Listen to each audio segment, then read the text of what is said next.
Ito po ang ating Combi Handy Stroller. Lightweight stroller po siya.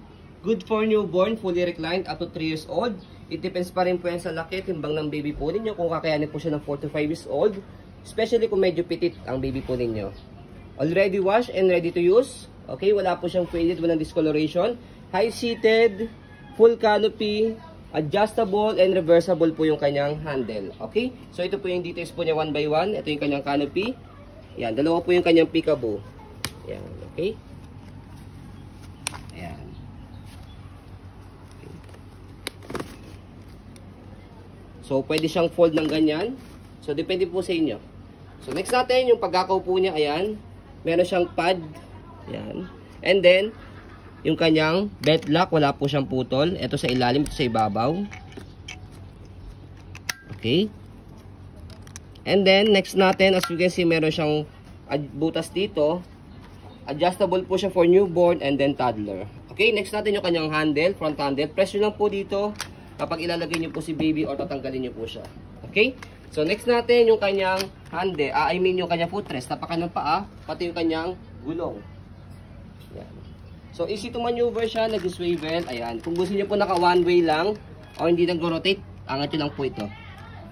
Ayan, baba pala. Hindi pala baba. Okay, baba muna yan. Purpose niya, for example, inaantok or nakatulog yung baby po ninyo, pwede niya siyang ihele.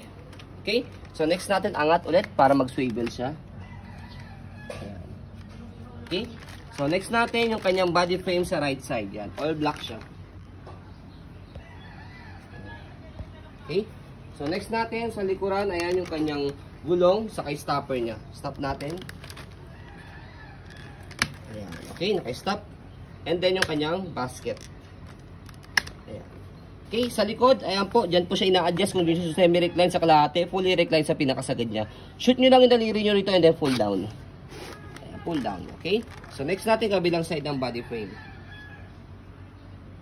So by the way, sa gulong niya sa harapan, meron din siyang stopper kapag ni-reverse natin yung handle mamaya. Okay? So sa handle niya, ayan, check natin kung meron siyang tear. So wala naman. Okay, adjustable yung kanyang handle, meron siyang button dito Ayan, depende po sa magtutulak kung gaano kalaki. And then next natin, reverse natin yung kanyang handle. So pag reverse ng kanyang handle, angat nyo lang po ito and then shoot nyo rito. Left and right. Okay, so yun lang. So as you can see, yung gulong sa likod, yun naman po yung nagro-rotate. Yung sa harapan kanina, yun naman po yung naka one way lang. Okay, ang purpose po yun for easy to maneuver. Ayan, okay. So install muna natin to make it sure na wala siyang problem regarding sa kanyang mechanism. Okay, ayan. So fold natin, sa pag-fold sa kanya, balik lang natin yung kanyang handle. Ayan. And then, next natin, make it sure yung gulong niya sa likod, naka one way ulit. Ayan. Para ma-stand natin na maayos. Fold lang yung canopy. Ayan. And then, sa handle, may note naman dyan, naka-lock and unlock. Okay, slide and press lang po siya. So, kinagandahan po dito kay Combi, bukod sa lightweight, one hand fold, one hand open. So, kahit hawak niyo po si baby. Try natin. Slide and press. Angat yung likod and then pull down. So, ganoon lang siya kadali. Okay, kapag ilalagay niyo po sa sakyan, kung gusto niyo medyo mas maliit, yung handle, adjust nyo lang po sa harapan. Ayan. Next natin, ayan, sa pag-open sa kanya, same lang din, slide and press. Okay, kasi kapag hindi niyo slide, for safety purposes, again, nakalock siya. So, slide and press, angat yung likod and then buka. Ganun lang siya kadali. So, ayun po, as you can see, very details po kami sa akin pong pag-video kasi ang aming shop policy, no refund, no exchange, what you see is what you get. So, yun po, maraming salamat. Have a nice day and God bless po.